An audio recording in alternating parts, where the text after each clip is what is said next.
This recording will cover Chapter 10 in your textbook, Teaching in the Content Areas, Strategies and Techniques. So thinking about especially our older students, right? Typically, they have a lot more content areas than maybe some of our younger students. So how are we going to facilitate learning in the content areas for students with high incidence disabilities? Again, make sure you're using the textbook because it goes into a lot more detail than the PowerPoints do, okay? So some learning objectives, practical teaching practices to facilitate student learning in the content areas, instructional accommodations, all sorts of things are covered in this chapter. So we're going to talk about some ways to facilitate student learning, and the next slides go into detail about all of these, which is kind of nice. So effective lecturing, orienting, presenting effectively, keeping students engaged, checking for understanding, concluding the lecture, and pass and scream. No, not just because it's around Halloween time, but we will talk about what those mean. And I was actually just in Traverse City, Michigan, and a colleague and I from Pennsylvania, we presented about active learning strategies, and we called it active learning. I think it was active learning strategies as a tool for inclusion. So we really thought about how can we include all students. So, we were initially gearing it towards students with disabilities, but then we were thinking, how can we involve and actively engage all students? So we'll talk about that in just a second. So we also want to think about access to the regular curriculum, providing students with disabilities opportunities to meet the same educational standards to which all other students are held. For some of our students with high incidence disabilities, is that going to be an easy thing?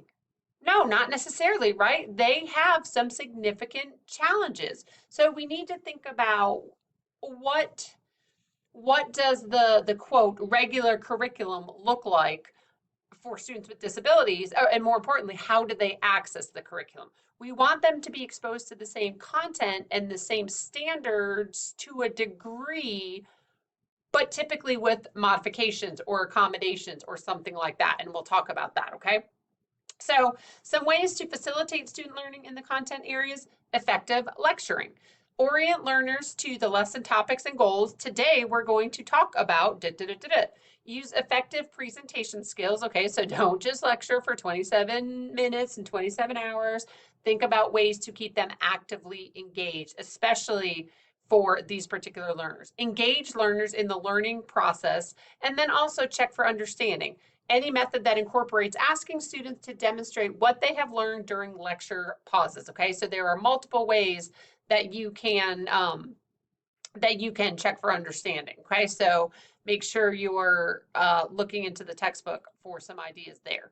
Orienting, so using grabbers. We call them, at France Marion, we call them attention grabbers. And so as you work through the program, and get more into your classes and start talking about lesson planning and stuff like that, you'll hear us talk about attention grabbers. How are you going to provoke students to attend to and think about the topic in ways that the lecturer wants? Okay, so how are you going to get your students to pay attention to you and listen to you and attend to you? How are you going to grab them in? Okay, advanced organizers, a map kind of that points to the points that are to be addressed in a lecture. It can look a lot of different ways, of course.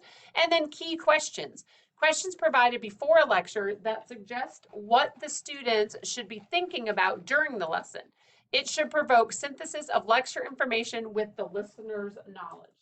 And for some of your students with, high incidence disabilities, you're really going to need to be specific with your key questions. Okay, so all of these things: focus on essential content, clearly relate to the questions to lesson activities, relate lesson topics to larger units, explore conceptual relationships, especially in math, right? We just talked about in the last chapter.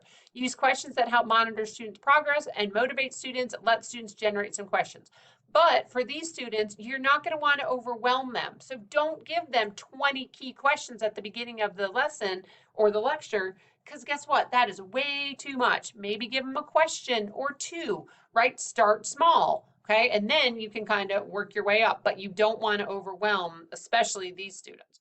We want to make sure we're presenting effectively, so make sure you're providing clarity. If there's questions, answer them. Use visuals whenever you can, especially for these students. cueing, whether it's physical kind of pointing to something, whether it's your words, whether it's, hey, write this down. This is important. Hey, you might want to take a picture of this on your phone. I do that with my college students. I'm like, hey, you might want to take a picture of this. You will see it again, kind of thing. Pacing, student response rate. So making sure your pacing is appropriate, not too fast, not too slow. I tend to talk very quickly. I know that. But you want to keep your students engaged, but you don't want them to get lost. So you want to take some pauses here and there, check for understanding. And also student response rates. Do you want to just lecture for, 20 minutes where they're just sitting there doing nothing? Hopefully your answer was no.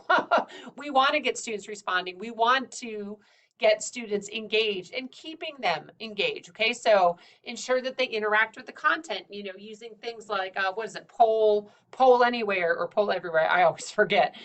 Plickers, Kahoot, stuff like that, response cards, all of those things can help your students stay engaged. Small groups, right? Work with your small groups if you're in a small group or working with a partner. And in the last chapter, we talked about PALS math, and that's peer assisted learning strategies. So where two students are paired up together, that kind of forces them, not in a bad way, right, to interact with the content. If it's just you and one other person, you're going to have to be engaged. You're going to have to interact with the content. And then also you might need to teach your students some note-taking strategies, or highlighting strategies. Are they going to highlight every single word? No, they're not.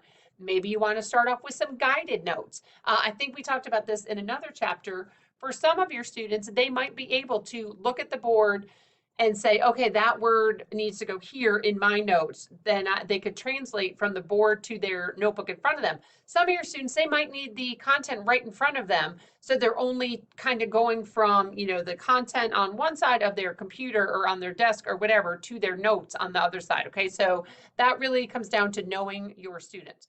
Checking for understanding frequently, right? Especially with students with high incidence disabilities. Don't just lecture for 45 minutes and then at the end say something like, oh, does everybody understand? Because of course they're all going to be like, yep, especially in high school, right? And some of those content areas, they're all going to be like, yeah, of course we understand. No, they probably don't. So check frequently and provide informative feedback. So that's information about a performance that explains what was positive and or needs improvement about the performance. So that's what we do, right? When we supervise student teachers, when we observe student teachers is what I meant to say, we provide them with informative feedback.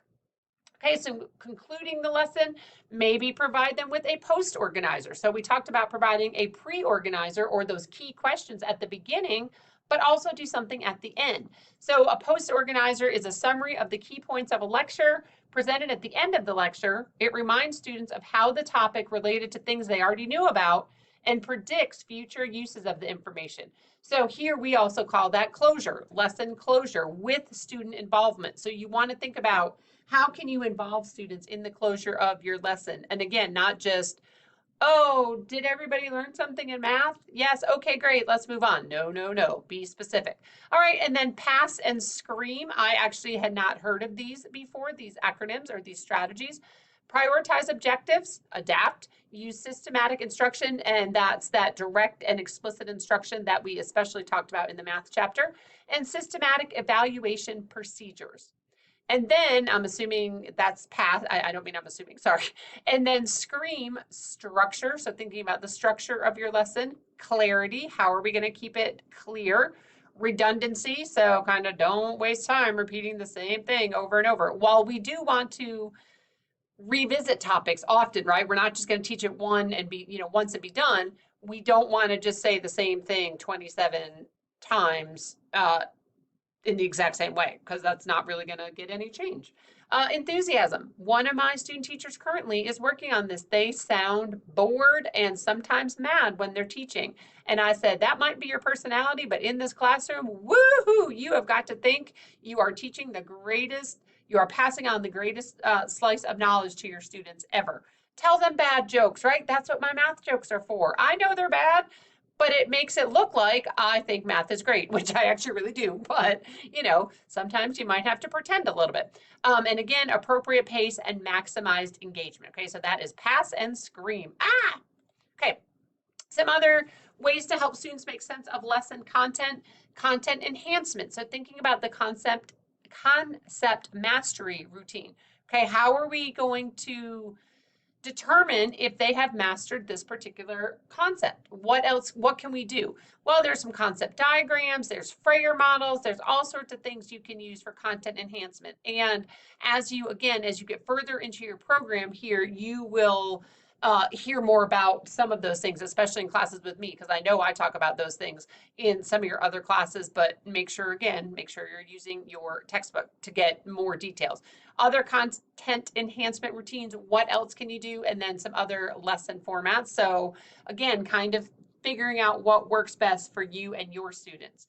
So some student skills commonly required for content area learning. Well, the first one, guess what? Reading, right? That's why reading always has 4 chapters in a textbook and math has 1. But we want to think about how important reading is for content, content area learning. So thinking about some pre-reading, looking at keywords, looking at words highlighted, looking at any pictures or diagrams or illustrations that might be in what you're about to read. Partnered reading, going back to that PALS, right? Peer assisted learning strategies, or just a more generic form of partnered reading. Motivating the reader. How are you going to get the student motivated, especially if they are someone who doesn't like to read? You might need to find an alternative, and then you also might need to work to select the best text. So you want to use the reading process to integrate reading skill development and content learning. So, and I think I said this before, typically in the younger grades, they're reading to learn, but then in the older grade, students are backwards. In the earlier grades, students are learning to read, and then in the later grades they are reading to learn and really focusing on that content area learning. Sorry, that was my mistake. All right, so now we're going to talk about accommodations. And I also accommodation is a minor adjustment in how the teacher or student participates, learns for the student, or expresses knowledge. So there are accommodations and there are modifications. Modifications are a more significant change in how content or material is presented to a student and or how the student participates in the lesson. For some of your students with higher incidence disabilities, they might need more modifications, which are kind of those more significant changes than just accommodations. So it kind of depends on your students. It also depends on what your school and district, what they expect, I guess. It's hard to say. It's hard to put into words what I want, but this will come from your district or your school, whether they're kind of thinking, okay, how can we accommodate this student to access a general curriculum, or more so, how can we modify the curriculum to adapt to the student. So defining accommodations, accommodation again is a minor change in how content or material is presented. Oh, here you go. Modification is a significant change. I clearly did not look ahead, even though I thought I did, but whoops. Is a significant change in how content or material is presented. Parallel curriculum is the same content area curriculum is learned, but significantly different content or skills. So maybe if you have an 11th grader reading on a 2nd grade level, well, how can we provide access to the same overall curriculum, the same kind of content, but with significant accommodations or modifications for that student's reading level? Okay, providing accommodations, again, this is, it's kind of hard to talk about right now in kind of the hypothetical sense, but as you get more into your classes here and at your jobs, you will become much more familiar with accommodations and modifications. And ask other people at your schools, ask other special ed teachers, ask the school psychologist, ask the counselor, ask other people, okay? So you want to make sure that you are, collaborating with other educators, adjusting your classroom instruction, and then you also want to evaluate the effectiveness of accommodations, because we're not going to keep doing something if it's not working, right?